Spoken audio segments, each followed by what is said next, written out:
Pourquoi les mariages échouent de plus en plus? Ça, c'est un constat qui est alarmant, au fait, les amis. Aujourd'hui, en 2021, les gens divorcent comme du n'importe quoi. C'est-à-dire, tu vois quelqu'un qui s'est marié aujourd'hui, en janvier, il divorce. Les gens font 6 mois, 7 mois de mariage. Les femmes souffrent, les hommes souffrent. Finalement, même les gens ne veulent plus se marier. Quand tu vois un couple qui est heureux, ça devient, on va dire, un inédit. On est tellement habitué à voir les gens souffrir dans leur mariage que quand on voit aujourd'hui un couple qui est heureux là, on est étonné. Et aujourd'hui, je vais vous partager, je vais vous dire, on va dire, en fonction de ce que j'ai vu, en fonction de ce que j'ai observé, en fonction des couples que j'ai vus se briser. Parce que j'ai vu plusieurs couples se briser. J'ai analysé, j'ai vu plusieurs couples qui étaient amoureux au début, qui se sont séparés. Pourquoi? Il y a plusieurs raisons. Et c'est l'objet de la vidéo aujourd'hui. Pourquoi les mariages se brisent de plus en plus? D'accord?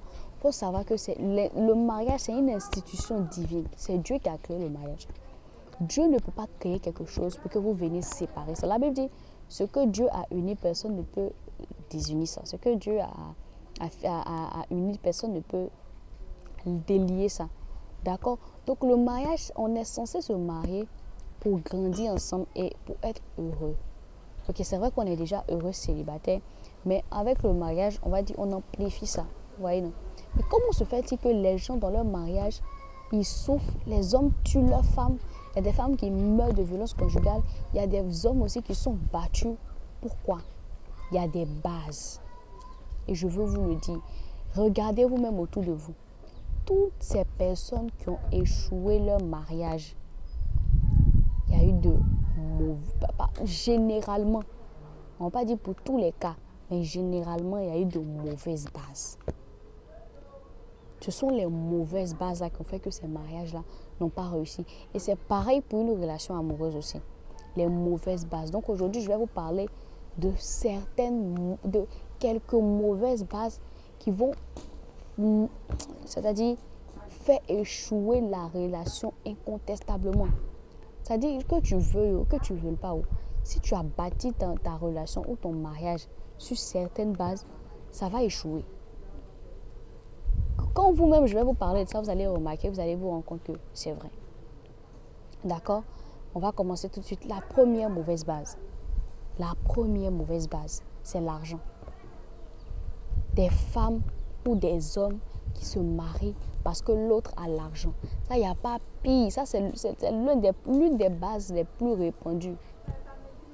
Vous ne pouvez pas durer dans une relation, dans un mariage, parce que si vous vous êtes marié ou si vous êtes rentré en relation à cause de l'argent ou du portefeuille de l'autre. C'est impossible. Et malheureusement, ce sont les femmes qui font ça le plus. Tel gars, il a l'argent, il est riche, on va à Dubaï. Une fois, il y a une de mes amies qui me racontait une histoire. Elle m'a dit, elle est montée dans attends, je vois si mon micro est bien. Si mon micro est bien. Elle est montée dans on va dire, elle était en train de partir quelque part, elle était vraiment en retard. Donc, il y a une voiture qui a proposé de la déposer. C'était une femme qui conduisait cette voiture-là. Elle est montée dans la voiture et c'était une femme très belle, dans une très grosse voiture. Voiture plutôt, excusez-moi. Et la femme a commencé à lui parler, lui raconter toute sa vie, tous ses problèmes. Et la femme a commencé à pleurer pour dire qu'elle était malheureuse dans son mariage. Que son mari la trompait, il couche avec tout le monde. Pourtant, ça va, elle a l'argent. Et vous voyez, c'est triste. Parce qu'une relation, ce n'est pas l'argent qui la bâtit. C'est tellement plus profond que ça. Il y a le caractère, il y a la spiritualité. Il y a tout ça dans une relation. Vous ne pouvez pas baser votre relation, mais sincèrement. Vous ne pouvez pas baser votre relation seulement sur l'argent. Ce n'est pas possible, en fait. Moi, ça me choque que des femmes épousent un homme parce qu'il est riche. Ça me choque. Même si tes parents, même si vos parents disent non, il va. On essaie de compliquer la vie là, même s'il fait du bien à tes parents. Il paye des voitures, des maisons pour tes parents. Demain, quand tu vas souffrir, tes parents seront couchés quelque part en train de dormir. Ils ne souffriront pas avec toi. Demain, quand il va te tromper, ce n'est pas avec tes parents qu'il va le faire. Quand il va te frapper, tes parents ne ressentiront pas cette douleur-là. Et c'est pareil aussi pour les hommes. Il y a des hommes qui vont se marier à l'étranger, prendre une femme, juste à cause des papiers, juste à cause de l'intérêt, elle a l'argent. C'est dramatique, c'est dramatique. Parce que demain, vous allez faire souffrir quelqu'un. Et la Bible dit tout ce que l'on récolte, on le sème. Tout ce que tu vas récolter sur la terre, et non, tout ce que tu vas semer plutôt, tout ce que tu vas semer, tu vas le récolter. Donc si tu t'en vas faire du mal à quelqu'un, épouser une femme à cause de son argent, et qu'à cause de toi, elle souffre, toi tu penses que demain tu seras heureux? Oh, tu vas le récolter, c'est sûr. Et si tu t'en vas te mettre avec un homme juste à cause de l'argent, que tes parents t'encouragent, tu vas finir par souffrir. Tu vas finir par souffrir, je vous le dis. Le pasteur Marcelo Tonassi a l'habitude de dire, quand quelqu'un porte ses chaussures là, et qu'il met des chaussettes là, tu ne sais pas comment sont les chaussettes en bas de la chaussure. Donc parfois vous voyez des femmes, elles ont tout dans leur mariage. Vous ne savez pas ce qui se passe dedans là-bas, dans l'intimité. Elles sont dans une prison dorée. Donc évitez ça. Cette base-là, elle va faire échouer votre relation. Que ce soit fiançailles, cheminement, mariage, ça va échouer. Si vous basez ça sur l'argent. Parce que ce n'est pas l'argent qui fait le bonheur. Je vous l'ai dit, je le dis tout le temps. L'argent est important, c'est très important, c'est très bien même. Mais l'argent ne fait pas, c'est pas seulement l'argent qui fait le bonheur, c'est pas seulement ça. Pour que ton argent fasse le bonheur, là, il faut que émotionnellement ça aille chez toi. C'est-à-dire tu es bien émotionnellement, tu es bien socialement. L'argent vient compléter, c'est la cerise sur le gâteau. Mais si tu as l'argent et que tu es triste, tu es malheureux, tellement de personnes meurent parce qu'elles ont le cœur brisé, vous ne savez pas. J'ai vu une étude sur Google, sur le net où on dit que la plupart des gars qui meurent de cancer, ou des gens qui meurent de cancer plutôt, ils avaient des problèmes de cœur. Et les problèmes de cœur, là, ce n'est pas à l'extérieur, c'est dedans. On ne peut pas savoir que tu es malade. Au dehors, tu es bien habillé, tu es dans le bling, mais dedans, tu souffres. Parce que l'homme que j'ai épousé, là, il a tout, mais il te maltraite, il te trompe, il s'en fout de toi. C'est ça la vérité. Ne basez pas votre amour sur de l'argent. Première mauvaise base. Deuxième mauvaise base, l'âge. L'âge. Ça aussi, c'est une mauvaise base. Ok, des femmes et des hommes qui commencent à prendre de l'âge. J'ai 35 ans, j'ai 37 ans, je commence à avoir 40 ans. Donc, je vais me jeter sur le premier venu. Vous ne prenez pas conscience que le mariage, c'est pour la vie. C'est-à-dire, vous partez là, c'est jusqu'à ce que la mort vous sépare. Ça, là même, on dit ça à l'église. Pendant quand vous partez célébrer, on dit jusqu'à ce que la mort nous sépare. Donc, comment tu peux accepter de vivre pendant 50 ans avec quelqu'un que tu n'as pas bien appris à connaître, quelqu'un que tu ne connais pas, juste parce que ton âge a commencé à avancer? C'est pas sérieux, ça. Je suis consciente que vous voulez vous marier, c'est bien, c'est superbe le mariage. Moi, j'aime trop le mariage. J'aime cette institution-là parce qu'elle est divine, d'accord? Mais moi, je suis pour qu'on base ça sur le roc, ok? Sur une bonne base. Donc, vous ne pouvez pas aller vous marier et rentrer en relation parce que votre âge avance. Vous allez finir par souffrir. Parce que tu ne vas pas apprendre à connaître la personne. Il y a des gens qui se marient après 6 mois, après 3 mois même de connaissance, ou bien après 1 mois. Ce n'est pas normal, en fait.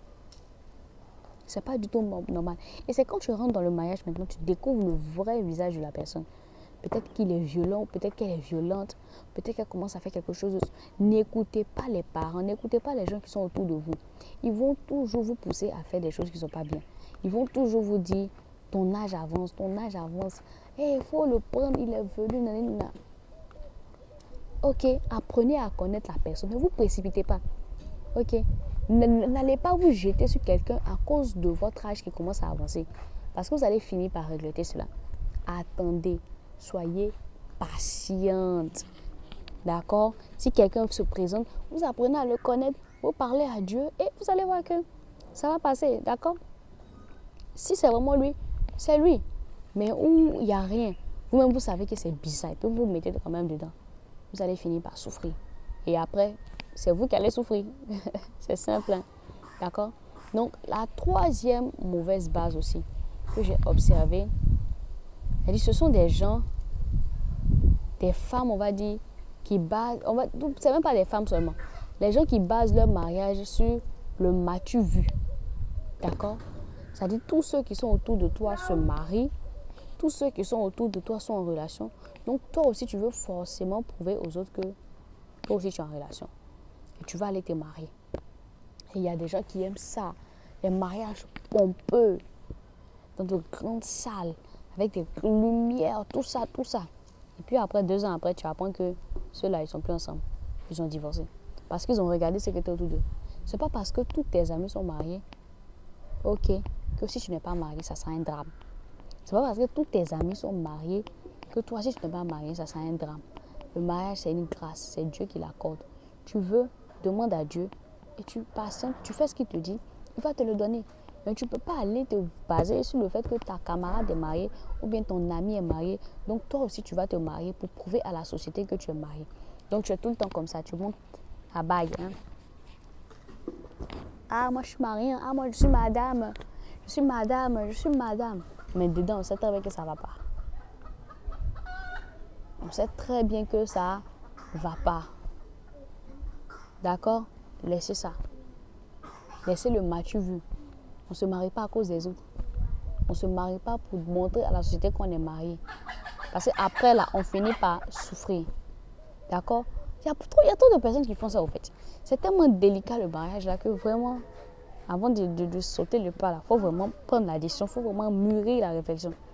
Mais si toi, à l'intérieur de toi, tu sens qu'il est temps de te marier, que tu veux te presser, parce que ta meilleure amie est mariée, parce que ta meilleure amie est heureuse dans son mariage, parce que ton meilleur ami, il est bien dans son mariage, tu es en train de partir déjà sur une mauvaise base. Et arriver dedans là-bas, tu vas souffrir forcément. Et tu vas dire que c'est le diable, tu vas dire que ce sont les autres, alors que toi-même, tu as fait le mauvais choix. D'accord? Donc ça, c'est la 3e mauvaise base. La 4e mauvaise base aussi que je vois. Les femmes ou les hommes qui se marient à cause d'un enfant. C'est-à-dire, vous avez eu une relation, vous avez eu des rapports, il y a un enfant qui est sorti de cela. Ok, donc tu veux forcément épouser la fille parce que tu ne veux pas faire plusieurs enfants avec plusieurs mères. Toi aussi, tu veux forcément épouser l'homme. Écoutez, ça va échouer. Et pire, vous allez faire souffrir votre enfant. Les gens négligent les enfants, hein, mais les enfants sont très intelligents. Quand ça ne va pas entre papa et maman, ils le savent. Ils savent que maman, là, papa n'aime pas maman. Ils savent. Ils savent ça. Quand un enfant sait que ses parents s'aiment, vous voyez sa réaction. Et quand un parent sait que ses parents ne s'aiment pas, il le sait. Il va voir comment papa traite maman, comment papa est froid avec maman, comment maman est froid avec papa. On fait tous des erreurs. Si vous avez une relation avec quelqu'un et qu'un enfant est sorti de cela, allez voir Dieu, demandez-lui pardon et avancez. Avancez pour ne plus recommencer cela. Mais ne dites pas, ok, j'ai déjà eu un enfant avec lui. Je ne peux pas aller encore avec quelqu'un d'autre, sinon ça fait plusieurs enfants de perdre du vin. Je vais rester en même temps. Alors que toi-même, tu sais pertinemment que tu n'aimes pas cette femme-là. Toi aussi, tu sais pertinemment que tu n'aimes pas cet homme-là. Ou tu sais que cet homme-là, il ne t'aime pas. Tu le sais. Quand quelqu'un t'aime, tu le sais. Quand quelqu'un ne t'aime pas, tu le sais. On le sait tous. Tu sais très bien que cette personne ne t'aime pas. Mais comme il y a un enfant qui est venu dedans, tu es enceinte, vous allez vous marier. Et maintenant, dans le mariage, c'est bizarre. L'enfant est là, mais l'enfant même n'est pas heureux. Vous allez créer encore un blessé de guerre. Parce qu'il va vivre dans un foyer où il n'y a pas d'amour. Lui aussi, il va grandir, il va commencer à se comporter comme ça. Et on ne sait pas pourquoi. Alors que c'est depuis la base. D'accord? C'est pas convenable, je sais, je vous comprends. C'est pas facile d'avoir... Surtout, c'est pas facile de se marier quand on a déjà un seul enfant. Ou bien d'avoir des enfants de plusieurs pères différents ou de mères différentes. Mais ce que je vous dis, si vraiment il y a de l'amour entre vous, que vous vous aimez, que tu sais que c'est lui, que toi aussi tu sais que c'est elle, allez-y, Dieu merci. Mais tu sais pertinemment que cette femme-là, tu n'aimes pas, c'était juste de l'amusement. Toi aussi, femme, tu sais que lui, là, il t'aime pas. Ou bien toi-même, tu ne l'aimes pas. Mais vous continuez quand même. Vous allez partir souffrir, vous allez vous casser la tête. Et demain, c'est encore pour divorcer. Ce que vous ne vouliez pas là, c'est ce qui va arriver. Maintenant, vous allez vous retrouver dans la bataille. Qui va garder l'enfant? C'est pas dommage ça. Il y a d'autres mecs qui vont jusqu'à tomber enceinte pour pouvoir retenir un homme. Oh, femme, ne faites pas ça. Va pas aller faire un enfant. Il y a des femmes qui font ça. Hein? Tu as rompu avec le gars, il n'est plus avec toi. Mais tu trouves un moyen, un jour, tu le coinces quelque part, vous avez des rapports et puis tu tombes enceinte. Tu vas lui dire forcément, forcer. Il n'y a qu'à t'épouser. Tu vas souffrir. Toutes les femmes qui ont fait ça là, elles ont souffert. Elles sont restées malheureuses dans leur mariage. Parce qu'un jour, il va rencontrer la femme qu'il aime. Celle qui fait battre son cœur, il va la rencontrer. Et toi, tu seras juste la femme de la maison. Tu seras la mère de ses enfants. Mais c'est avec celle de dehors qu'il va passer tout son temps. C'est avec elle qu'il va vivre toutes les expériences. Il va voyager, il va l'aimer. Il va lui faire du bien. Et toi, tu seras juste à la maison. Juste parce que tu as refusé d'écouter les gens et que tu t'es marié forcément à un gars. C'est simple. Un enfant ne retient pas quelqu'un. Un enfant, ce n'est pas un enfant qui fait le mariage. Au contraire, quand vous avez des enfants, les enfants là, un jour ils vont grandir, ils vont quitter la maison. Votre relation réelle va recommencer. Quand les enfants seront plus là, on va voir si vous deux vous aimez réellement. Donc si vous basez votre mariage sur des enfants, ou si tu veux obliger un homme à t'épouser à cause d'un enfant, c'est sûr que tu vas forcément taper poteau. Ok. Tu vas taper poteau, d'accord? Donc ça, c'était la 4e mauvaise base, ok? Et la dernière que je vais vous partager aujourd'hui, et pour moi, c'est la plus importante. C'est vraiment la plus importante. J'ai mis ça en dernière position parce qu'on dit les bonnes choses à la fin, ok? C'est ceux qui basent leur relation, qui ne basent pas leur relation sur Dieu. Ne faites pas ça aussi. Dans toute relation, mettez Dieu au-dessus. Dans toute relation, mettez Dieu au-dessus. Je vous ai dit, l'institution du mariage, le mariage est de Dieu. Ce n'est pas l'homme qui a créé le mariage, c'est Dieu. Donc, quand tu veux rentrer dans quelque chose qui ne t'appartient pas, va voir la personne qui est Dieu. Et puis, demande-lui de prendre le contrôle de ton mariage. Je vous le dis, quand Dieu est vraiment le socle, malgré toutes les difficultés que vous rencontrez, il arrive à vous relever et vous allez encore plus loin. Mais vous allez vous marier à des mystiques. Hein? Tu t'es marié à des gens qui font maraboutage.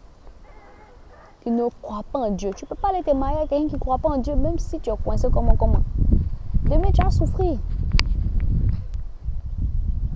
Tu ne peux pas aller marier quelqu'un qui ne croit pas en Dieu. Tu ne peux pas aller marier quelqu'un qui fait des choses que Dieu n'aime pas. Et puis, Dieu n'est pas au-dedans de votre relation. Vous allez souffrir. Sévèrement souffrir. D'accord? Faisons attention. Faisons de Dieu le socle de mariage. Ne mets pas Dieu à part. Tu veux te marier, tu veux commencer une relation, demande à Dieu de prendre le contrôle.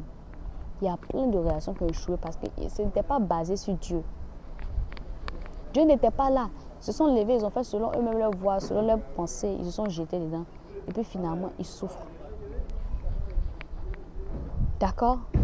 Donc faisons attention, c'est le point le plus important. Dieu. Avant de te mettre dans le mariage, va voir Dieu. Respecte ses commandements. Respecte ce qu'il te dit de faire. Tu vas voir que tu vas vivre heureuse. C'est bien de se marier, mais c'est mieux de bien se marier. Ça c'est une belle phrase. Hein? C'est bien de se marier, mais c'est mieux de bien se marier. Ouais, non. C'est ça. Donc, je suis Aneka Teye. Voilà, je suis votre soeur. Et moi, ma vision sur cette chaîne-là, c'est de vous aider à devenir la meilleure version de vous-même. Parce qu'avant, j'étais une personne qui ne me connaissait. Je ne me connaissais pas. Je vivais comme ça. J'essayais de faire ce que les autres font. Et puis, arrivé à un moment, j'ai pris conscience que j'avais une destinée à accomplir sur la terre. Là, comme vous tous, comme nous tous. J'ai pris conscience que je suis une femme de valeur, je suis une personne de valeur. Et Dieu m'a enseigné certaines choses que j'essaie de vous partager quotidiennement. Donc, je fais sortir des vidéos chaque lundi et vendredi. Voilà, sur ma chaîne YouTube ici. Donc, abonnez-vous à la page. Cliquez sur la cloche de notification pour recevoir toutes mes autres vidéos, d'accord? Et surtout, laissez un commentaire. Je réponds à tous mes commentaires. Vous pouvez aussi vous abonner à ma page Facebook. Ma page Facebook, c'est Aneka Teye, déclenche ton épanouissement. Là-bas, c'est beaucoup plus facile. Comme ça, vous pourrez m'écrire sur Messenger, d'accord?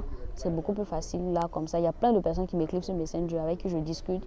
C'est beaucoup plus facile là-bas de discuter. Donc, abonnez-vous à ma page et surtout, likez, ok? Partagez la vidéo, commentez la vidéo, d'accord? Je me ferai un plaisir de vous répondre, d'accord? Que Dieu vous bénisse et ciao!